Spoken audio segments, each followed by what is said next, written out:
اکثر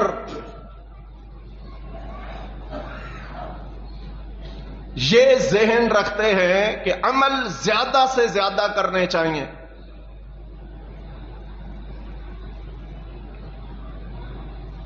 حالانکہ اللہ سبحانہ و تعالی نے زیادہ سے زیادہ عمل کرنے کے بجائے اچھے عمل کرنے کا حکم دیا ہے. عمل عربی زبان کا لفظ ہے اور اس کی جمع بنتی ہے اعمال.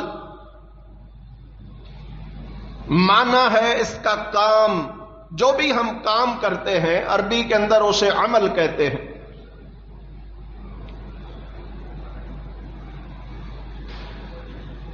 تو ہر بندہ یہ چاہتا ہے کہ زیادہ سے زیادہ عمل کرے اور ساتھ یہ بھی چاہتا ہے کہ اس کے ہر عمل کا اسے اجر ملے، ثواب ملے، نیکی ملے. تو پہلی بات بھائیو یہ ذہن میں رکھ لینی چاہیے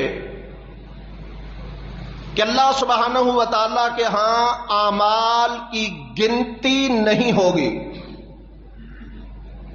اعمال کا وزن ہوگا. یہ نہیں ہے کہ زیادہ سے زیادہ اعمال اکٹھے کر دیے جائیں اور جیسے بھی ہوں. نہیں، بلکہ وزن کروانے کے لیے اعمال چاہیے اور ان کے لیے قرآن و حدیث کے اندر لفظ احسن استعمال کیا گیا ہے. یا صالح،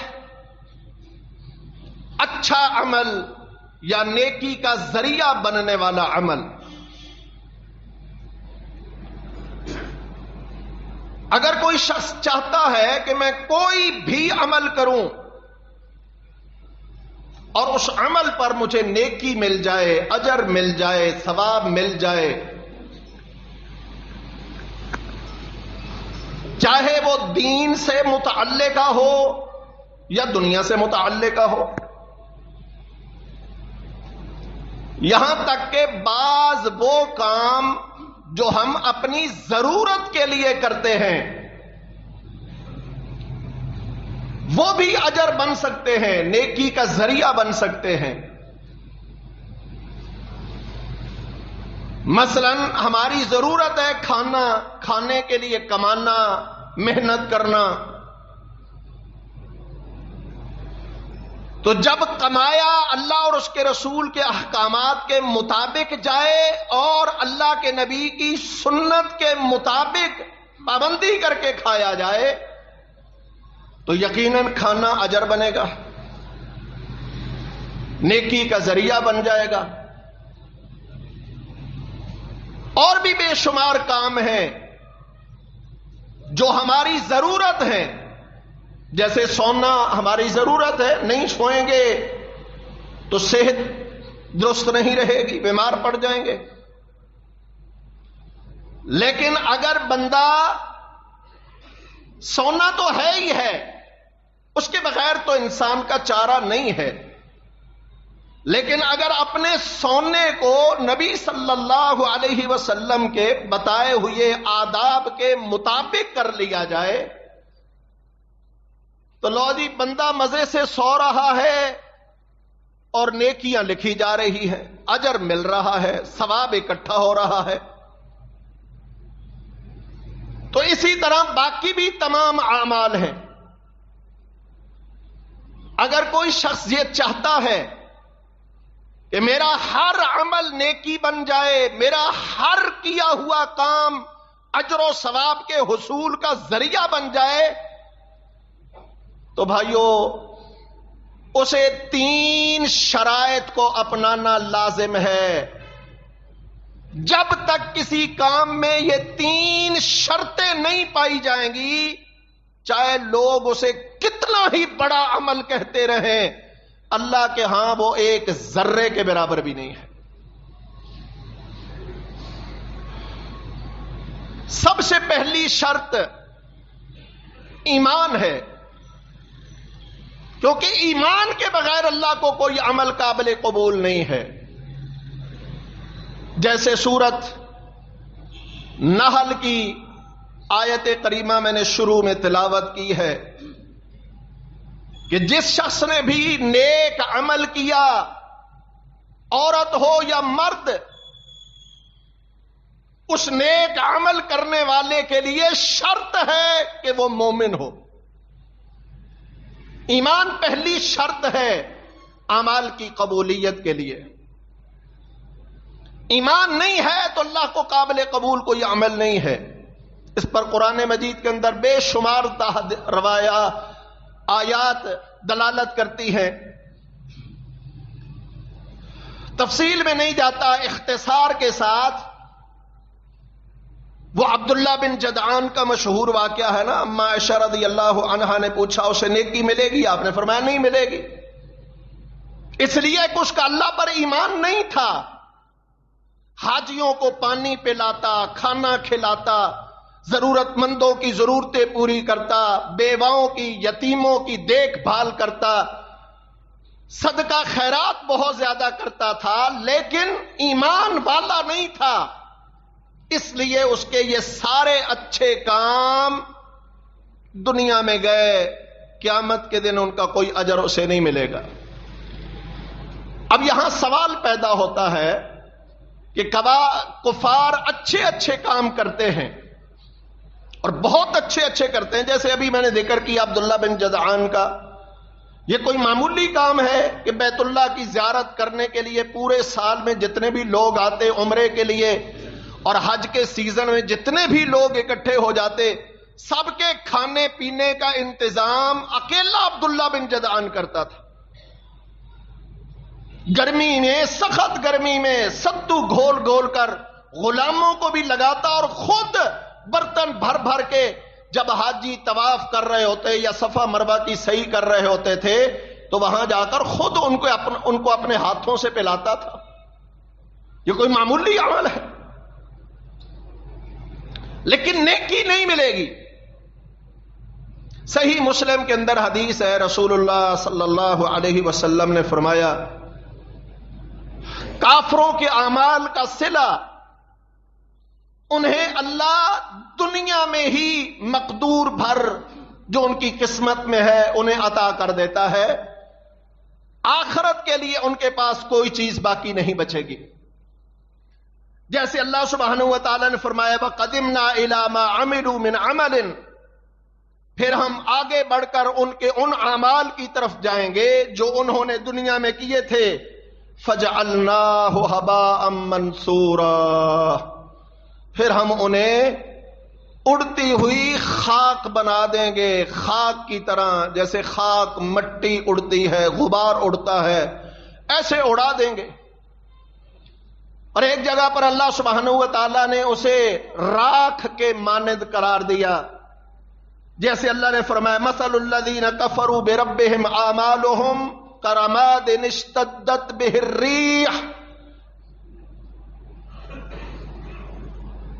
وہ لوگ جنہوں نے کفر کیا اپنے رب کا، انکار کیا اپنے رب کا، ان کے اعمال کرماد راکھ کی مانند ہیں. راکھ کی مانند، وہ راکھ جسے تیز ہوا یا آندھی اڑا کر بکھیر دیتی ہے، بالکل کفار کے اعمال اسی طرح بکھر جائیں گے. البتہ مومن کے اعمال کا اللہ سبحانہ و تعالی صلہ اسے دنیا میں بھی عطا کرتا ہے اور آخرت کے لیے بھی اس کے اعمال کو جمع کرتا ہے. تو یہ احسان اللہ سبحانہ و تعالیٰ کا صرف مومن پر ہے. تو اگر کوئی شخص یہ چاہتا ہے کہ میرا عمل اللہ کے ہاں قبول ہو جائے، کیونکہ قبول ہوگا تو دنیا میں بھی صلہ ملے گا اور آخرت میں بھی صلہ ملے گا. اگر قبول نہ ہوا تو شاید دنیا میں تو اس کا کچھ حصہ مل جائے. وہ مختلف صورتیں ہو سکتی ہیں، رزق کی صورت میں ہو سکتا ہے، سکون اطمینان کی صورت میں ہو سکتا ہے، صحت سلامتی تندرستی کی صورت میں ہو سکتا ہے، کسی بیماری کی شفا کی صورت میں ہو سکتا ہے، اور بے شمار ذرائع ہیں. لیکن آخرت میں پھر کچھ نہیں بچے گا. لیکن اگر عمل قبول ہو گیا تو آخرت میں تو فائدہ ہی فائدہ ہے، دنیا کے اندر بھی اللہ اس عمل کے صلے میں فائدے سے محروم نہیں رکھتا. اور دوسری شرط، کسی بھی عمل کو قبول کروانے کے لیے لازم ہے کہ اس عمل کو کرنے والے کی نیت خالص ہو. اخلاص نیت بنیاد ہے عمل کی قبولیت کے لیے. نبی صلی اللہ علیہ وسلم نے فرمایا نا، انما الاعمال بالنیات وانما لکل امرئ ما نوى. اعمال کی قبولیت کا دار و مدار نیت پر ہے، اور ہر بندے کو وہی ملے گا جس کی اس نے نیت کی ہے. ایک بندہ، میں عموماً مثال دیا کرتا ہوں بھائیوں کی اصلاح کے لیے، طنز کرنے کے لیے نہیں، لیکن بعض بھائی غصہ بڑا کر جاتے. پروگرام آپ نے دیکھا کہ ایک جگہ کا اشتہار لگا ہوا ہے، درس ہو رہا ہے، پروگرام ہو رہا ہے، نصیحت ہوگی، درس ہوگا. وہاں آپ گئے، لیکن گئے کس طرح؟ ایک دو کو اور بھی ساتھ لیا، آؤ یار آج چاول ملیں گے، کھا کے آئیں گے. بس چاول قسمت میں ہوئے تو مل جائیں گے، پر اجر کی امید پھر نہ رکھے. لیکن اگر نیت یہ ہو کہ بھائی وہاں جاؤں، کچھ سن کے آؤں، کچھ نصیحت حاصل ہو، کچھ فائدہ ہو، ایمان مضبوط پختہ ہو، کسی بات کی سمجھ آ جائے، تو بھائی اگر کوئی بندہ نصیحت پانے کی نیت سے جائے گا تو وہاں چاول ملے گے تو اسے اٹھا کے باہر نکال دیا جائے گا؟ یقیناً نہیں. لیکن اس کی نیت پر اسے اجر ضرور ساتھ مل جائے گا. اور نیت یہ لے کے گیا کہ وہاں چاول کھاؤں گا تو چاولوں کی پلیٹ قسمت میں ہوئی تو مل جائے گی، پر اجر کی امید پھر نہ رکھے. انما لکل امرئ ما نوى. ہر بندے کے لیے وہی ہے جس کی اس نے نیت کی ہے. نیت جو چاولوں کی تھی تو اجر کیسے ملے گا؟ نیت یہ ہے کہ ہماری گلی زیادہ سجی ہونی چاہیے، گزرنے والے واہ واہ واہ کریں، بس پھر وہی کچھ ملے گا. لوگ کریں یا نہ کریں وہ تو لوگوں کی مرضی، اور اللہ کے ہاں کچھ نہیں ملے گا. تو اخلاص نیت اللہ سبحانہ و تعالی نے قرآن مجید کے اندر حکم دیا ہے، وما امروا الا ليعبدوا الله مخلصین لہ الدین. اللہ فرماتے ہیں ہم نے تو صرف یہی حکم دے رکھا ہے کہ اللہ سبحانہ و تعالی کے لیے اس کا دین خالصتاً کر کے اسے پکارو. ادعوا اللہ مخلصین لہ الدین، خالص اللہ کے لیے اس کا دین کرتے ہوئے. یہاں دین بمعنی عبادت ہے کہ خالصتاً عبادت کا مقصد اس کی رضا ہو، اس کے علاوہ نہیں. اور نیت کا معنی ہے ارادہ، کسی چیز کا قصد کرنا، ارادہ کرنا، اور اس کا تعلق دل سے ہے، زبان سے نہیں. نیت کا تعلق دل سے ہے، کیونکہ ظاہر طور پر بعض اوقات بندہ ایک کام کر رہا ہوتا ہے، کر کچھ اور رہا ہوتا ہے، اور اس کے کرنے کے پیچھے مقصد کوئی اور ہوتا ہے. تو آپ کے اس کام کے کرنے کا اصل مقصد کیا ہے، یہ اہمیت رکھتا ہے. وہ اگر مقصد اللہ کی رضا ہے تو یقیناً ملے گی، اور مقصد ہی کچھ اور ہے تو پھر اور قسمت سے ہی ملے گا. قسمت میں ہوا تو مل جائے گا، نہیں ہوگا تو محروم رہے گا، لیکن اللہ کے ہاں پھر کچھ نہیں ملے گا. تو اعمال اخلاص کی بنیاد پر ہونے چاہیے. اللہ سبحانہ و تعالیٰ نے قرآن مجید کے اندر جا بجا اس کا حکم دیا ہے اخلاص کے ساتھ عمل کرنے کا. اور نبی کریم صلی اللہ علیہ وسلم نے کتنی ہی احادیث میں اس کی اہمیت کو بیان کیا. صحیح بخاری مسلم کے اندر حدیث آتی ہے، ایک شخص آیا اللہ کے نبی کے پاس، کہنے لگا اللہ کے نبی ایک بندہ جنگ کرتا ہے، لڑائی کرتا ہے، جہاد کرتا ہے حمیت کے لیے، قوم کے لیے، برادری کے لیے، علاقے کے لیے، وطن کے لیے، تو اللہ کی راہ میں کون ہے؟ فی سبیل اللہ جہاد کس کا ہے؟ لڑائی کس کی ہے؟ آپ صلی اللہ علیہ وسلم وہ کھڑا تھا، آپ بیٹھے تھے، آپ نے سر اٹھا کے اس کی طرف دیکھا اور فرمایا من قاتل لتکون کلمۃ اللہ ہی العلیا فہو فی سبیل اللہ. اللہ کی راہ میں جہاد کرنے والا صرف وہی ہے جس کے جہاد کی نیت اللہ کے کلمہ کو بلند کرنا ہو. اس کے علاوہ لڑائی، جنگ، جہاد فی سبیل اللہ نہیں بن سکتا ہے. پھر اس کے لیے وہ مشہور حدیث ہے نا کہ سب سے پہلا 3 قسم کے لوگوں کا حساب ہوگا. سب سے پہلے ایک شہید کو بلایا جائے گا اور اسے اللہ اپنی نعمتیں یاد کروائے گا. اللہ نے تجھے جوانی دی، طاقت، قوت، صلاحیتیں دی. وہ مانے گا یا اللہ تو نے سب کچھ عطا کیا تھا. اللہ فرمائیں گے فما عملتا، تو نے کیا کیا؟ وہ کہے گا اللہ میں نے تو ایمان قبول کیا، ہجرت کر کے اپنا علاقہ وطن چھوڑا، پھر آرام سے نہیں بیٹھا، تیری راہ میں جہاد کرنے کو نکل پڑا. قاتل تو حتی قتل، تو لڑتا رہا یہاں تک کہ قتل کر دیا گیا. اللہ فرمائیں گے کذبت، تو جھوٹ بولتا ہے. اب اس نے جھوٹ کیا بولا؟ کیا وہ مسلمان نہیں ہوا تھا؟ نہیں، مسلمان بھی ہوا ہے، ہجرت بھی کی ہے، جہاد بھی کیا ہے، قتل بھی ہوا ہے. پھر جھوٹ کیا ہے؟ فرمایا یہ سارا کچھ تو نے کیا لیکن اس لیے کیا لوگ تجھے کہیں بڑا بہادر، دلیر، مجاہد، غازی، شہید ہے. فقط قیل لک فی الدنیا، لوگوں نے یہ سارے القاب تجھے دنیا میں دے دیے تھے، آج میرے پاس تیرے لیے کچھ نہیں. دیکھا عمل کتنا اعلیٰ ہے، لیکن نیت میں ذرہ سی خرابی سے عمل برباد ہو گیا. دوسرے نمبر پر ایک سخی تاجر کو بلایا جائے گا، بڑی سخاوت کرتا ہے، صدقے خیرات کرتا ہے، غریبوں، مسکینوں، ضرورت مندوں کو ہر خرچ کی جگہ پر دیتا ہے. اللہ اسے نعمتیں یاد کروائیں گے، اللہ نے یہ سارا کچھ تجھے دیا، وہ مانے گا. تو اللہ فرمائیں گے تو نے پھر کیا کیا؟ اللہ میں تو تیری راہ میں دیتا، غریبوں کو دیتا، مسکینوں کو دیتا، ضرورت مندوں کو دیتا، مسجد کو دیتا، مدرسے کو دیتا، جہاد کو دیتا، ہر جگہ پہ دیتا. اللہ فرمائیں گے کذبت، تو جھوٹ بولتا ہے.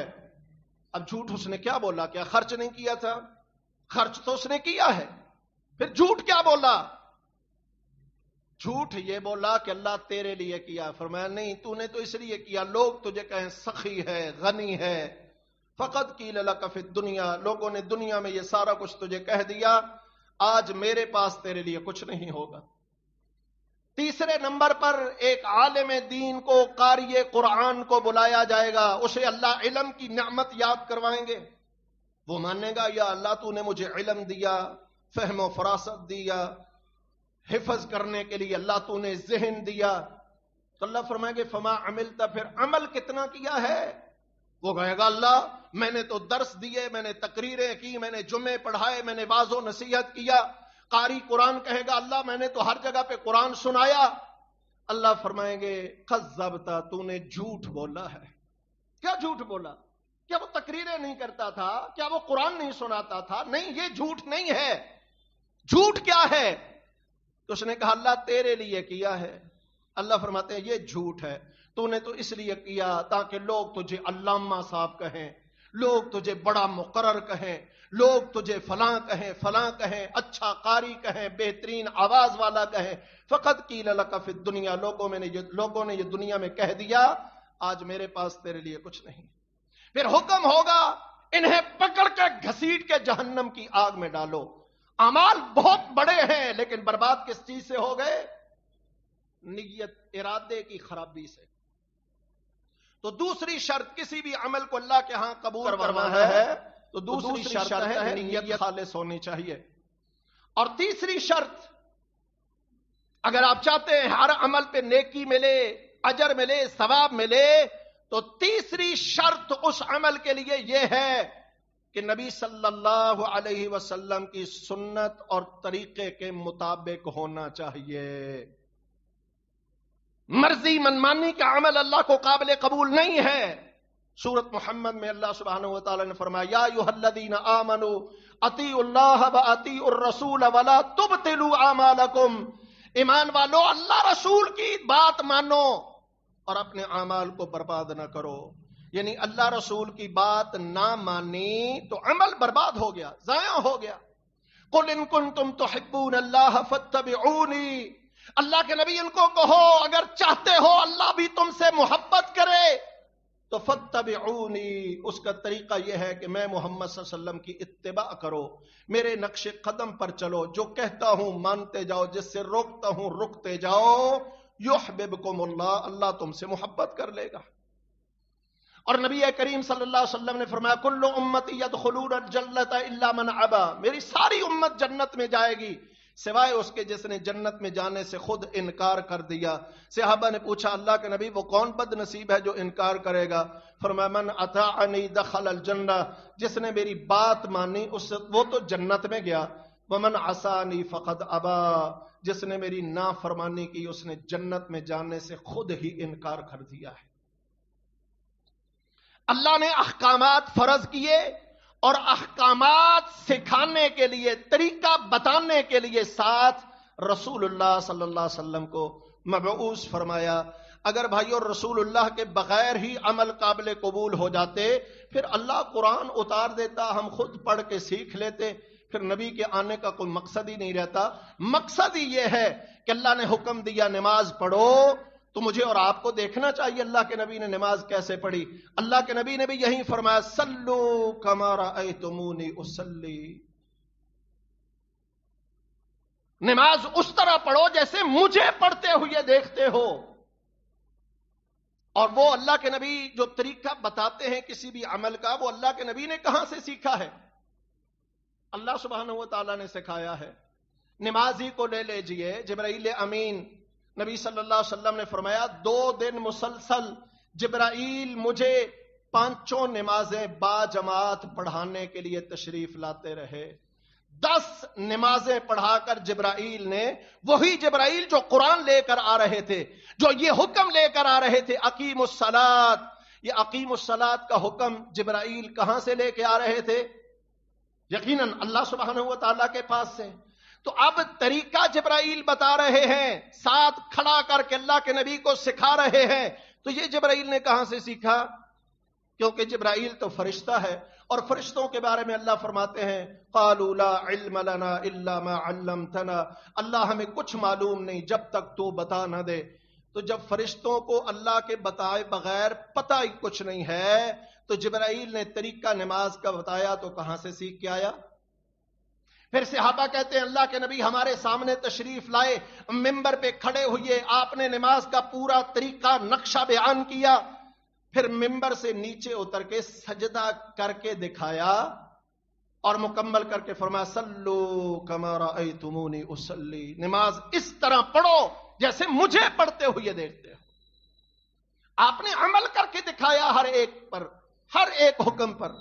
روزے دیکھو، اللہ کے نبی نے صرف فردی رمضان کے روزے رکھ کر نہیں، ہر سوموار اور جمعرات کا روزہ رکھ کے، ہر چاند کی 13، 14 اور 15 کا روزہ رکھ کے، بلکہ ایک دن چھوڑ کے ایک دن کا روزہ رکھ کے اللہ کے نبی نے اسوہ روزہ رکھنے کا طریقہ اللہ کے نبی نے ہمیں سکھایا. پچھلے جمعے میں نے عرض کیا تھا نا کہ سیرت کا معنی کیا ہے؟ طریقہ. آپ صلی اللہ علیہ وسلم کا کردار، حالت، نماز میں آپ کی کیا حالت ہوتی تھی، یہ سیکھنا مجھ پہ اور آپ پہ فرض ہے بھائیو. لیکن بدقسمتی ہماری ہے کہ ہم بڑھاپے میں مرنے تک کون سی نماز پڑھتے ہیں؟ امی ابو والی، دادی دادا والی، علاقے کے رسم و رواج والی، اپنے مسلک کی مطابقت میں. اللہ کے رسول اللہ صلی اللہ علیہ وسلم والی نماز نہیں. کون سی پڑھتے ہیں؟ جو بچپن میں سیکھ لی تھی، امی ابو نے سکھا دی، دادا دادی نے پڑھا دی، مسجد میں جاتے مولوی صاحب نے سکھا دی، ہم نے خود بڑے ہو کر نماز کی طرف توجہ نہیں دی کہ یار نماز اسلام کے ارکان میں سے دوسرا بڑا اہم ترین رکن ہے، کہیں یہ برباد نہ ہو جائے، مجھے سیکھنا چاہیے میرے نبی نماز کیسے پڑھتے تھے صلی اللہ علیہ وسلم۔ تو بھائیو، تیسری شرط کسی بھی عمل کے لیے نبی صلی اللہ علیہ وسلم کی مطابقت ہے، سنت کی اتباع ہے، اور اگر سنت سے ہٹ کے عمل ہو تو اللہ سبحانہ وتعالی فرماتے ہیں فل یحذر الذین یخالفون عن امرہ ان تصیبہم فتنۃ او یصیبہم عذاب علیم۔ ان لوگوں کو اللہ سے ڈر جانا چاہیے جو اللہ کے نبی کی مخالفت کرتے ہیں، کہیں دنیا میں کسی فتنے کا شکار نہ ہو جائیں یا قیامت کے دن دردناک عذاب میں نہ ڈال دیا جائے۔ جرم کون سا ہے؟ اللہ کے نبی کے بتائے طریقے اور حکم کی مخالفت۔ دنیا میں بھی کوئی فتنہ آ سکتا ہے، آزمائش آ سکتی ہے، اور قیامت کے دن عذاب تو پھر یقینی ہے۔ اور ایک اور جگہ پر اللہ فرماتے ہیں وَمَن يُشَاقِقِ الرَّسُولَ مِن بَعْدِ مَا تَبَيَّنَ لَهُ الْهُدَى وَيَتَّبِعْ غَيْرَ سَبِيلِ الْمُؤْمِنِينَ نُوَلِّهِ مَا تَوَلَّى وَنُصْلِهِ جَهَنَّمَ وَسَاءَتْ مَصِيرًا۔ جو کوئی بھی ہو رسول اللہ کی مخالفت کرے، کب؟ من بعد ما تبین لہ الہدی، اس کے سامنے ہدایت واضح ہو جانے کے بعد۔ ہدایت کی وضاحت سے کیا مراد ہے؟ دلیل مل جانے کے بعد، اور دلیل اللہ کا قرآن ہے یا نبی کریم صلی اللہ علیہ وسلم کا فرمان۔ کسی تیسرے کی بات دلیل نہیں بن سکتی ہے، دین نہیں بن سکتی ہے۔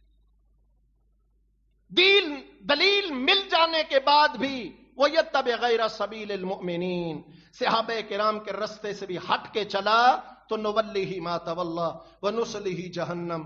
دنیا میں تو اللہ ڈھیل دے دیتا ہے، جہاں چاہے جسر کو جانا چاہے جائے، لیکن قیامت کے دن تو اللہ فرماتے ہیں ہمارے قابو میں آئے گا، نُصْلِيهِ جہنم، جہنم کی آگ میں ڈال دیں گے۔